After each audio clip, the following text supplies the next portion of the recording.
They say that money makes the world go round, but it doesn't, does it? It's the conservation of angular momentum perpetuated by inertia, but whatever, being rich is probably still good, I'd imagine. I'd not know, obviously. I live in the north of England and largely get paid for my work in pasties and old pictures of the seaside, but from what Blompier used to tell me, having loads of money is the best thing in the entire world. You can only speculate then on how overwhelmingly brilliant it must have been to be one of history's richest people ever. I don't mean chumps like Elon Musk or Bill Gates, I'm talking the sort of G's who owned entire empires. The kind whose wealth is still being felt hundreds of years after their death. The kind who dive from a high board in their vault and swim elegantly through an entire sea of golden coins. Actually, I think that last one's just Scrooge McDuck. Anyway, my name is Adam Cleary and these are the 10 richest people of all time. Before we get started though, just want to lay out a few quick ground rules because I know there are a lot of you out there who are big fans of Tsar Nicholas II of Russia or Chinese Emperor Shenzong of Song. I mean, aren't we all? But we're only counting actual personal wealth here, not merely the wealth they had access to. It's a bit of a grey area, I'll grant you, but the last time I left Genghis Khan off a list, I awoke to find both my lands and my people being thoroughly pillaged.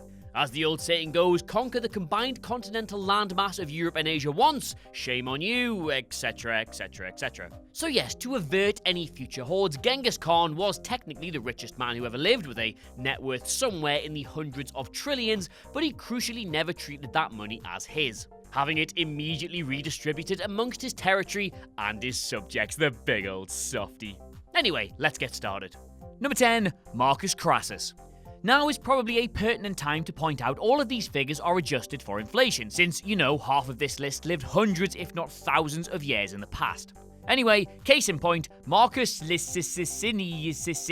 Alright, so history lesson, the big man here was the son of a Roman senator at around 5 BC. He inherited that fortune but had it stripped away by rivaling political factions and fled to Hispania. That's basically what you and I now know as Spain, Portugal, that neck of the woods. Swearing retribution, he returned to Rome some years later, seizing the assets of various political enemies, swelling his own wealth in the process, and getting involved in this new slave trade that was all the rage. By the time he was done, he was the richest man in the known world.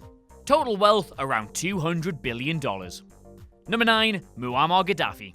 Now here's a friendly face, sort of.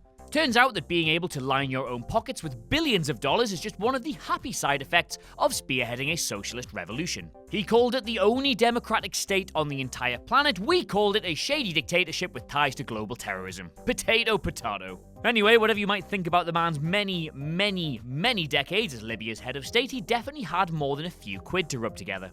The unopposed leader of the North African state for the better part of 40 years, Colonel Gaddafi had complete sovereignty over the country's largest oil reserve, which was, of course, immediately nationalised after he seized power because he wasn't stupid. He bought shares in big Western companies, owned lavish properties in London, and all the while pushing his people into record levels of poverty. At the time of his death, he was, theoretically, the richest man on earth.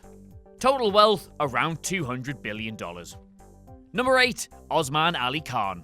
Osman Ali Khan, or to give him his full title, His Exalted Highness Nawab Samir Osman Ali Khan Siddiqui Asaf Jah the VIIth, as his mother calls him, was obviously the final incumbent in the post of Nizam in Hyderabad before it was absorbed by India following the latter's independence. But of course, you already knew that.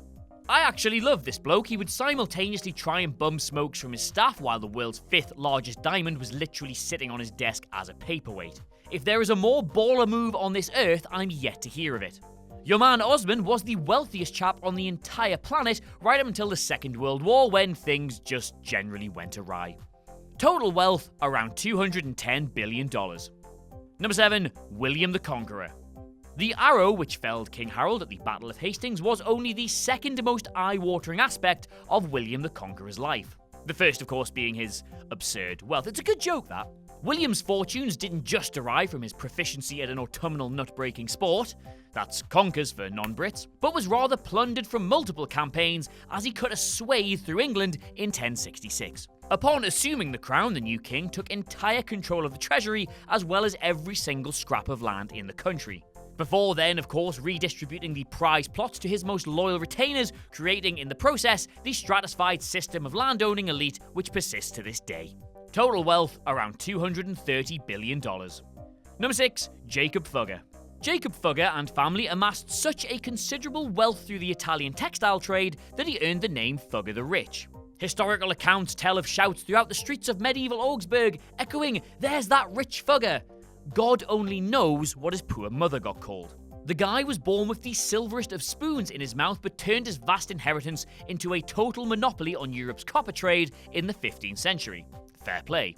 He then used said wealth to play politics and thus ensured that all the relevant kings and queens were receptive to his vast wealth. Also, fair play.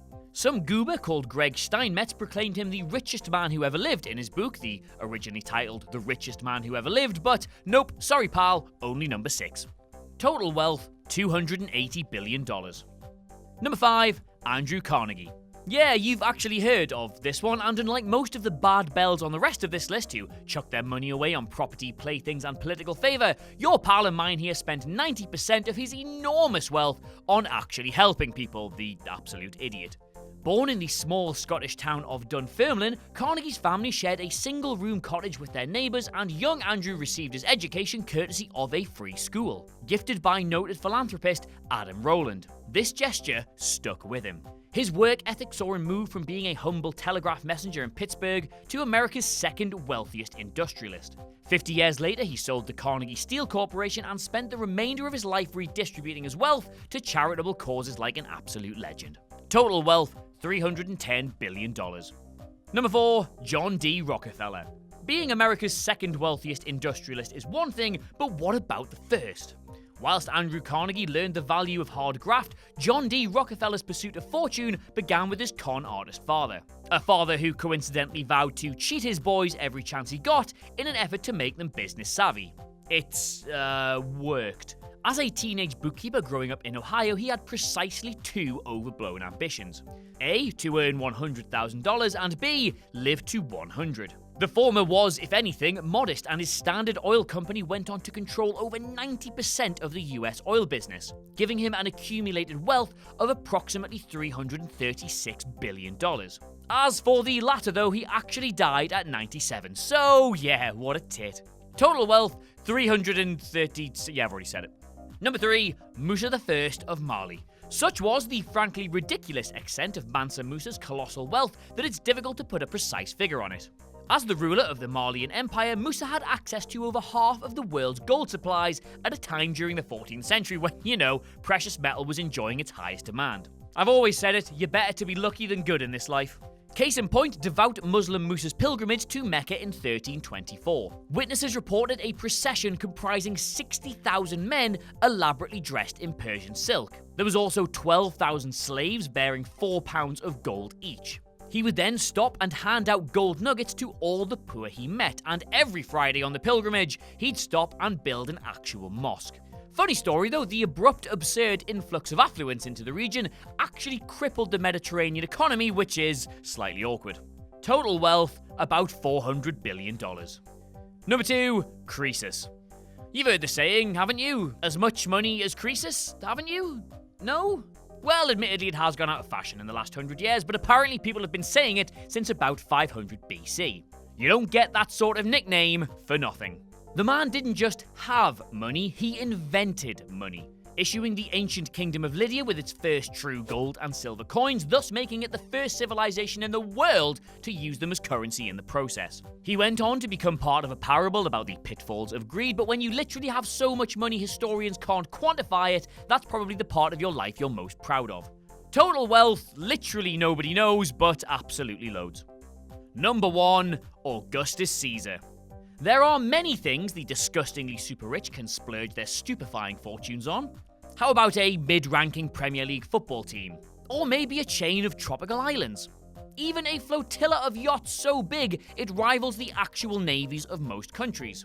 All of these things would have been mere trifles for Augustus Caesar, who, at one point, literally owned Egypt. As ruler of the Roman Empire around the turn of the first millennium AD, Caesar presided over a kingdom which gave rise to approximately 30% of the entire world's economic output. He wasn't stupid though and creamed off over 1/5 of the empire's wealth to stuff down his toga.